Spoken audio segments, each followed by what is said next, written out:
Good morning students. आज आपकी हिंदी की क्लास है और आज हम लोग फर्स्ट लेसन हिंदी का जो कि कविता है जितना उठा गगन है इसको पढ़ेंगे और इसका व्याख्या करेंगे, समझेंगे। हिंदी व्याख्या करने से पहले हम आपको फिर से एक बात बताना चाहेंगे। हिंदी विषय भी आपके बाकी सभी विषयों की तरह बहुत ही ज़रूरी है और आपको अपने हिंदी विषय को भी उतना ही समय देना चाहिए जितना आप अपने बाकी अन्य विषयों को देते हैं। आमतौर पे आप लोग क्या सोचते हैं कि अरे हिंदी तो बहुत आसान है, एग्जाम के 2 दिन 4 दिन पहले हम बुक उठाएंगे और जल्दी जल्दी सब पढ़ के पेपर दे देंगे। इस तरह से करने से आप हिंदी में हो सकता है पास तो हो जाएं, लेकिन आपको अपने हिंदी विषय की फिर अच्छी पकड़ नहीं बनेगी। आपको उसको भी पढ़ने के लिए समय देना पड़ेगा। अभी अगर आपको याद हो, आप लोग न्यूज़पेपर पढ़ते ही होंगे और आपको पता होगा कि अभी पिछले हफ्ते हम लोग के यूपी बोर्ड की क्लास 10 का रिज़ल्ट आया है। तो अगर आपने देखा होगा तो उसमें लगभग 3 लाख बच्चे जो हैं वो हिंदी विषय में फेल हैं, उनको कंपार्टमेंट दिया गया है। तो एक तरह से ये हम सब के लिए बहुत शर्मिंदगी की बात है कि हिंदी जो कि हमारी मातृभाषा है और उसमें हमारे बच्चे जो हैं वो फेल हो रहे हैं।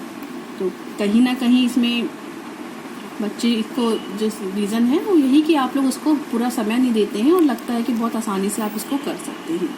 तो आइए हम लोग अपनी पोएम शुरू करते हैं। कविता जितना उठा गगन है, इसकी हम लोग एक पहले कविता पढ़ते हैं और उसके बाद हम लोग इसके संदर्भ के साथ व्याख्या करेंगे। देखिए, ये कविता जो है जितना उठा गगन है, ये लिखी है द्वारिका प्रसाद महेश्वरी ने।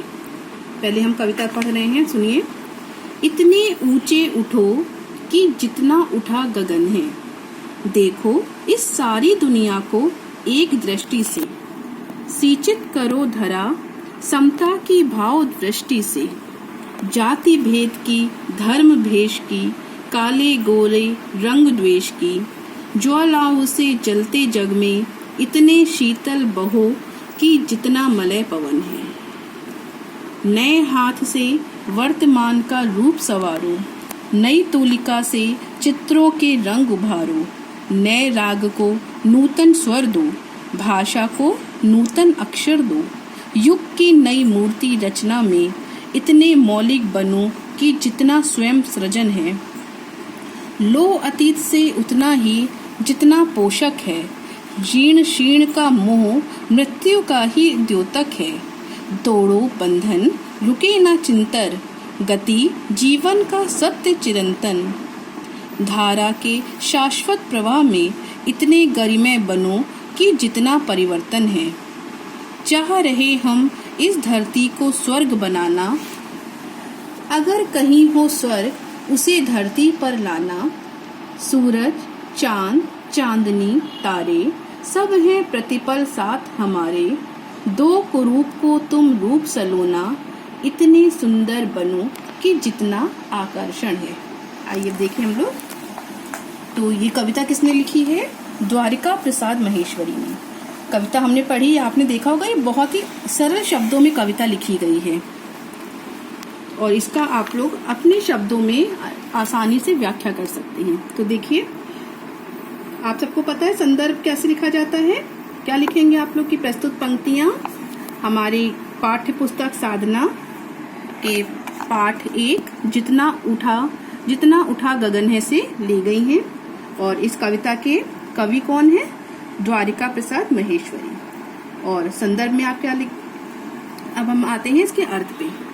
इतने ऊंचे उठो कि जितना उठा गगन है। यहाँ पर कवि द्वारिका प्रसाद महेश्वरी आप सबको इतना ऊंचा उठने के लिए कह रहे हैं। ऊंचा उठने से मतलब हमारे विचार, हमारा आचरण, हमारा स्वभाव, हम इस तरह से इतने ऊंचे उठें जितना हमारा गगन ऊंचा है। गगन को आप हाथ बढ़ा के नहीं छू सकते हैं, नहीं छू सकते हैं। तो यहाँ पर कवि हम लोगों से यही कह रहा है कि हम लोग इतने ऊंचे उठें, अपनी सोच में, अपने व्यवहार में, अपने काम में इतने ऊंचे उठें कि जितना ऊंचा गगन है। देखो इस सारी दुनिया को एक दृष्टि से। क्या कहा जा रहा है कि ये सारी दुनिया, जितने भी लोग हैं इस दुनिया में, उन सबको एक दृष्टि से देखना है। हमको एक दृष्टि से देखना है। सींचित करो धरा समता की भाव वृष्टि से। क्या करना है आपको? इस धरा को सींचना है। सींचित करो मतलब धरा मतलब धरती, इस धरती को इस तरह से सींचना है समता की, यानी कि हम सब एक समान हैं, इस तरह की भावना की वृष्टि करना है। वृष्टि का अर्थ होता है बारिश, ठीक है, ओला वृष्टि आपने सुना होगा, बारिश वर्षा। तो सींचित करो, इस धरती को इस तरह से सींचित करो कि हम सब एक समान है। जाति भेद की, धर्म भेष की, काले गोरे रंग द्वेष की, ज्वालाओं में जलते जग में इतने शीतल बहू कि जितना मलय पवन है। आपने देखा है कि हमारे समाज में आजकल क्या होता जा रहा है, हर इंसान अपनी जाति धर्म के आधार पे लड़ता है, काले गोरे रंग के आधार पे लड़ता है। कोई अमीर हो गया, पैसे वाला हो गया, और कोई गरीब रह गया, मेहनत नहीं कर रहा है, तो उससे जो अमीर गरीब आपस में एक दूसरे से जलते हैं, लड़ते हैं। तो यही कहा है उन्होंने कि जाति भेद की, धर्म वेश की, काले गोरे रंग वेश की, कि हम एक ऐसी नई सोच पैदा करें, एक ऐसा नया समाज बनाएं जिसमें सभी के साथ हम समान रूप से पेश आए। हमको किसी की जाति धर्म रंग आदि से कोई इन सब से ऊपर उठ के हमको कार्य करना है और अपनी धरती को शीतल बनाना है, इतना शीतल इतना सुंदर बनाना है जितना कि मलय। मलय का अर्थ होता है ठंडी हवा।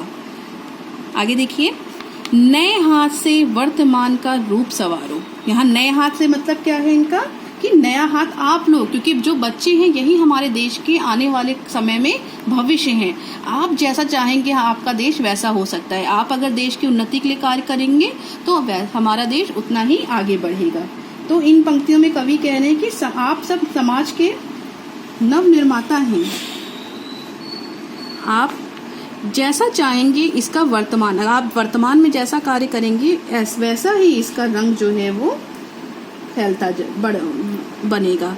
नए राग को नूतन स्वर दो, भाषा को नूतन अक्षर दो। नए राग मतलब नई सोच बनाइए और नूतन स्वर दीजिए, उनको नए तरीके से करने की सोचिए। भाषा को नूतन अक्षर दीजिए, अपनी नई सोच पैदा करिए। युग की नई मूर्ति रचना में इतने मौलिक बनो कि जितना स्वयं सृजन है। युग यानी कि हमारा जो है अब 21वीं सदी में चल रहा है, तो हम अपने भारत देश को इस तरह से आगे ले जाएं। हम उसकी रचना मतलब भारत देश अगर कोई मूर्ति है, भारत माँ है, तो भारत माँ की रचना हम इस तरह से करें कि जितना हम स्वयं के लिए कर रहे हैं उससे ज्यादा हमको इस नए भारत को बनाने के लिए करना है।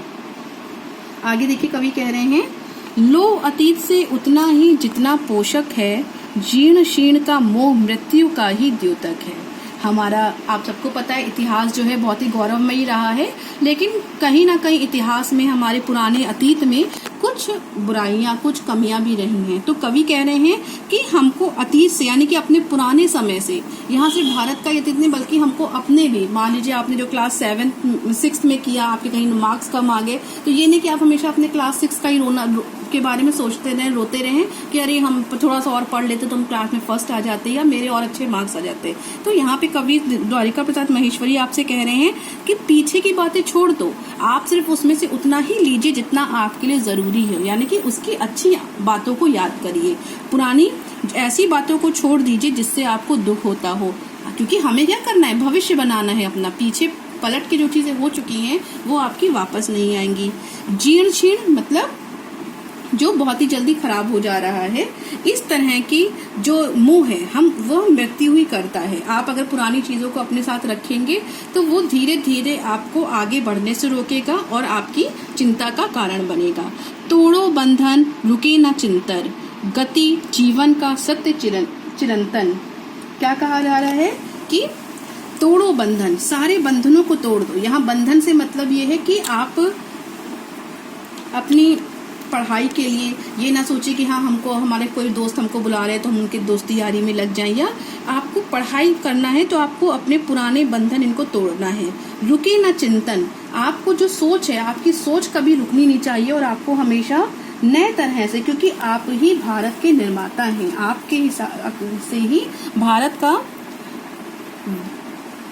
आगे बढ़ेगा। गति जीवन का सत्य चिरंतन, धारा के शाश्वत प्रवाह में इतने गति में बनो कि जितना परिवर्तन है। यहाँ पे कवि कह रहे हैं कि जिस तरह परिवर्तन सदैव होता रहता है उसी प्रकार हमें भी सभी बंधनों को तोड़कर हमेशा आगे बढ़ते रहना चाहिए, क्योंकि आगे बढ़ना ही जीवन है। आगे देखिए लास्ट पैराग्राफ। चाह रहे हम इस धरती को स्वर्ग बनाना। हम सब क्या है, मिलकर इस धरती को स्वर्ग बनाना चाहते हैं।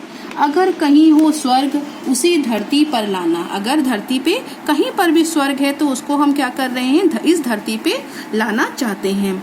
सूरज चांद चांदनी तारे सब है प्रतिपल साथ हमारे। सूरज, आपको पता है सूरज सुबह निकलता है, चांद चांदनी तारे ये सब क्या है, हर समय हमारे साथ रहते हैं। दो कुरूप को रूप सलोना। इतने सुंदर बनो कि जितना आकर्षण है। आपको क्या करना है कि हमें समाज की सभी बुराइयों से ऊपर उठकर एक खूबसूरत समाज की रचना करनी है। कवि कह रहे हैं इस पंक्तियों में, हमें अपनी सोच और भावनाएं हमेशा अच्छी रखनी चाहिए, जिससे एक सुंदर समाज की रचना हो और यह समाज सदैव विकास की ओर बढ़ता रहे। जिस प्रकार हम किसी आकर्षण की ओर खींचे चले जाते हैं, उसी तरह अच्छी सोच के साथ हमें खुद को भी आकर्षक बनाना है। ठीक है, ये आप लोग की कविता है। आपको आई होप सो कि आप लोग को कविता और कविता का अर्थ समझ में आया होगा। आप लोग इस कविता को अपने घर में फिर से पढ़ेंगे।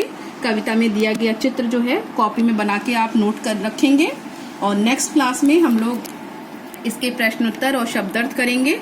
साथ ही आप लोग इसकी जो एक्सरसाइज है, भाषा बोध और जो बुक में फिल करने वाली एक्सरसाइज है, उस पूरी एक्सरसाइज को आप लोग बुक में सॉल्व करेंगे। नेक्स्ट क्लास में हम लोग कॉपी में कविता का अर्थ लिखेंगे, प्रश्नोत्तर और शब्दार्थ करेंगे। Okay, thank you.